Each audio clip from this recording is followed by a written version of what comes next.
नमस्कार दोस्तों, स्वागत है आप सभी का मेरे चैनल यूरेनियम गुरुजी में। 8 नवंबर से बनने वाले करंट अफेयर को आज हम लोग यहाँ पे देखने वाले हैं। चलिए बिना किसी देरी के शुरू करते हैं आज का सेशन। पहला क्वेश्चन है कि हाल ही में 56वां भारतीय अंतर्राष्ट्रीय फिल्म महोत्सव, ठीक है, जो कि 20 से लेकर के 28 नवंबर 2025 तक आयोजित होने वाला है। कहाँ पर इसका आयोजन होगा इस बार? तो गोवा में इसका आयोजन हो रहा है। इस बार यह किस नंबर का हो जाएगा? 56 नंबर का। तो परंपरा के अनुसार यह जो महोत्सव होता है गोवा भारत में आयोजित होता है, ठीक है। इसका अस्थाई मेजबान राज्य कौन सा है? गोवा। जनरली हर बार गोवा में ही होता है। इस बार यह 56 नंबर का होने वाला है। अच्छा, इसका उद्घाटन फिल्म की बात करेंगे तो द ब्लू ट्रेल मूवी है, ठीक है, गैब्रियल मास्कारो की मूवी है ये। फोकस कंट्री की बात करेंगे तो इस बार का जापान है। ये महत्वपूर्ण क्वेश्चन रहता है, फोकस कंट्री कौन होते हैं। और वहीं पर साझेदार देश, ये भी महत्वपूर्ण क्वेश्चन होता है यहाँ से, वो है स्पेन। और स्पॉटलाइट देश इस बार कौन है? ऑस्ट्रेलिया है। ध्यान रखें, फोकस कंट्री जापान है, साझेदार, ठीक है, देश कौन है? स्पेन है। स्पॉटलाइट देश कौन है? ऑस्ट्रेलिया है। बाकी सिनेमा में 50 गौरवशाली वर्ष पूरा करने पर इसके समापन समारोह में अभिनेता जो है रजनीकांत, इनको सम्मानित किया जाएगा, क्योंकि फिल्म जगत में इनके 50 वर्ष पूरे हो चुके हैं। इसमें 81 देशों की लगभग 240 से अधिक फिल्में शामिल होंगी। बाकी जब ये खत्म हो जाएगा तो इससे रिलेटेड और भी जो बातें होंगी हम लोग उसको देखेंगे। नेक्स्ट है कि हाल ही में दुनिया का पहला आधिकारिक कैशलेस समाज वाला देश कौन सा बन गया है? तो कैशलेस देश कौन बन चुका है? स्वीडन बन चुका है, ठीक है। यहाँ पर ऑलमोस्ट लगभग सब कुछ ऑनलाइन हो गया है। सब कुछ कहने का मतलब जो पेमेंट होता है वो ऑनलाइन हो चुका है। जैसे हमारे यहाँ पे फ़ोन पे, गूगल पे से होता है, वैसे ही इनके यहाँ पे सब कुछ ऑनलाइन हो चुका है, ठीक है। ये वहाँ पर होने वाला है। कौन सा देश हो जाएगा? स्वीडन। तो देश का नाम स्वीडन हो जाएगा। आधिकारिक तौर पर दुनिया का पहला कैशलेस देश घोषित हुआ है ये। स्वीडन में अब 1% से भी कम लेन देन नकदी यानी कैश का उपयोग होता है यहाँ पर। इसका मुख्य कारण मोबाइल भुगतान ऐप्स, कार्ड और डिजिटल हस्तांतरण का व्यापक उपयोग यहाँ पर हो चुका है। अच्छा, यहाँ पर जो प्रमुख ऐप है, जैसे हम लोग के यहाँ पे क्या है, यूपीआई है, वैसे ही इनके यहाँ पे जो प्रमुख ऐप है ये सब करने के लिए, वो उसका नाम क्या है? स्विस। उस ऐप का नाम है स्विस। और बैंक आईडी भी एक वहाँ पर चलता है। तो ये दोनों जो हैं बहुत ज़्यादा वहाँ पर आगे हैं, ठीक है। इस जो नकदी मतलब लेन देन होता है यहाँ पर ऑनलाइन, उसके मामले में। बाकी हम लोग बात करेंगे अगर स्वीडन की। स्वीडन की पहली बात तो राजधानी क्या होती है, यहाँ की कैपिटल क्या होती है? स्टॉकहोम। स्टॉकहोम, यहीं पर नोबेल प्राइज़ मिलते हैं, अभी आपको पता होगा। यहाँ की मुद्रा कौन सी होती है?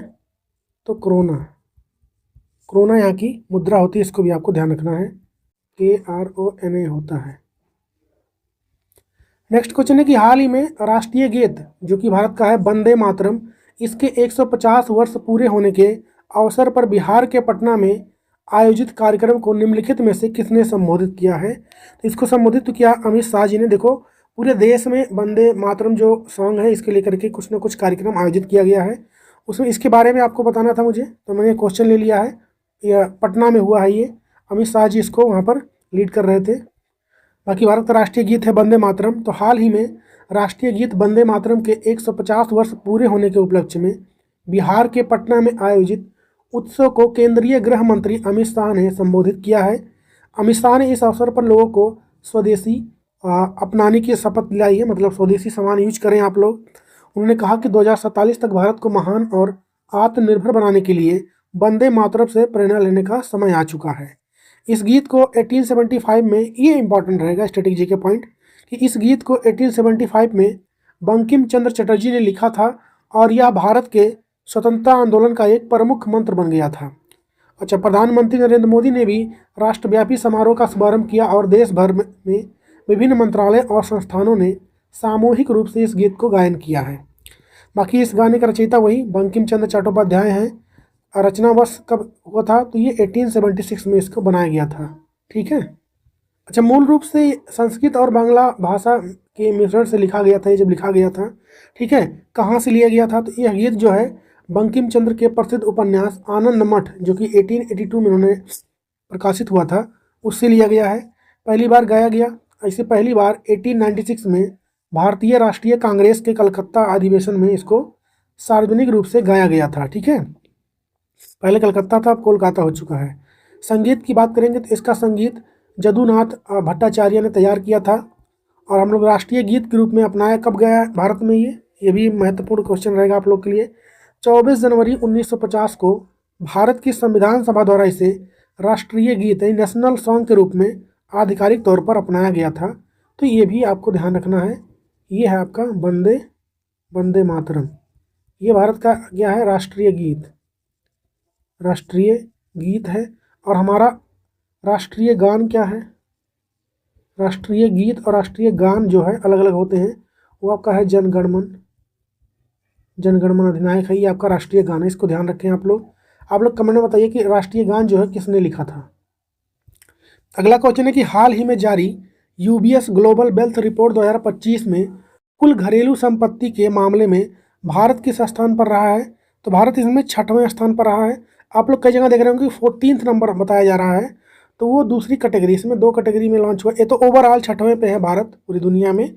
और ऐसे देखा जाए कि भारत में जो करोड़पतियों की संख्या है उस कैटेगरी वाइज अगर देखा जाएगा ना, तो भारत 14 नंबर में है। चलिए आगे देखते हैं इसको डिटेल में।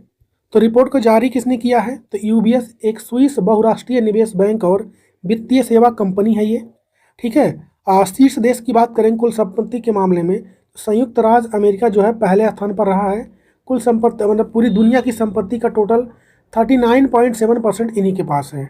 सेकेंड पे आपका चीन है, थर्ड पे है जापान। भारत की रैंक की बात करें कुल संपत्ति के मामले में, तो भारत 6वें स्थान पर है।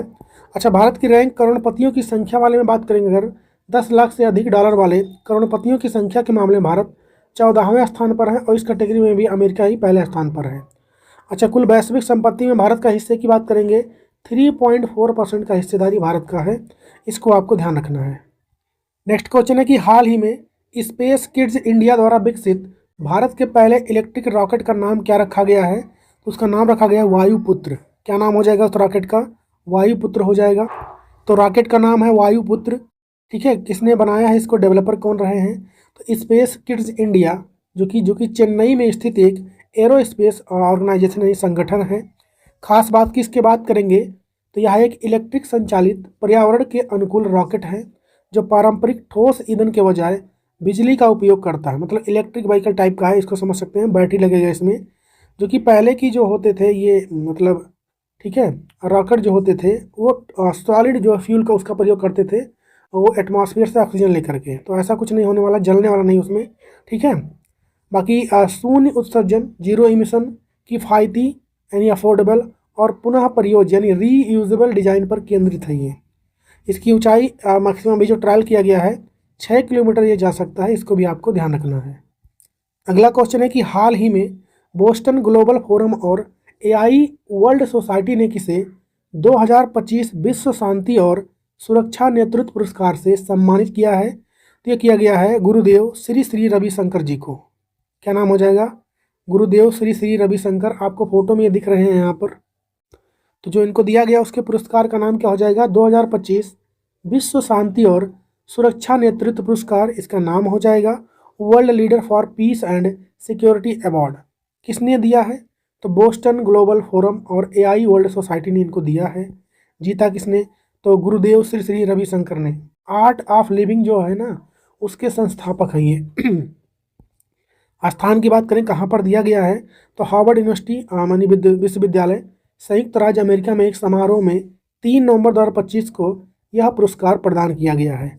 मान्यता की बात करेंगे तो वैश्विक शांति निर्माण, सुलह और मानवीय नेतृत्व में इनके असाधारण योगदान को मान्यता देना इसका उद्देश्य है। नेक्स्ट है कि हाल ही में किसने कक्षा 3 से सभी स्कूलों में कृत्रिम बुद्धिमत्ता यानी आर्टिफिशियल इंटेलिजेंस, उद्यमिता और कंप्यूटेशनल थिंकिंग पर पाठ्यक्रम स्टार्ट करने की घोषणा की है। तो शिक्षा मंत्री ने हाल ही में अनाउंस किया है कि क्लास 3 से ही, चाहे वो सरकारी स्कूल हो चाहे प्राइवेट स्कूल हो, अब सब लोग एआई अपने स्कूल में पढ़ाएंगे। तो किसने अनाउंस किया है, शिक्षा मंत्रालय ने। तो इसकी घोषणा वही एजुकेशन मिनिस्ट्री ने किया है। पाठ्यक्रम का विषय क्या रहेगा, तो कृत्रिम बुद्धिमत्ता यानी एआई, आर्टिफिशियल इंटेलिजेंस और कंप्यूटेशनल थिंकिंग, ठीक है। लागू होने की कक्षा की बात करें क्लास 3 से ही लागू किया जाएगा, ऊपर वाली कक्षाओं में क्लास 3 से लेकर के ही, ठीक है। कब से, 2026-27 शैक्षणिक सत्र से यह लागू किया जाएगा। उद्देश्य की बात करेंगे तो छात्रों को प्रौद्योगिकी संचालित भविष्य के लिए तैयार करना और एआई साक्षरता को एक बुनियादी सार्वभौमिक कौशल बनाना। आधार की बात करेंगे तो न्यू एजुकेशन पॉलिसी 2020 और राष्ट्रीय पाठ्यक्रम रूपरेखा 2023 के अनुरूप इसको तैयार किया जा रहा है।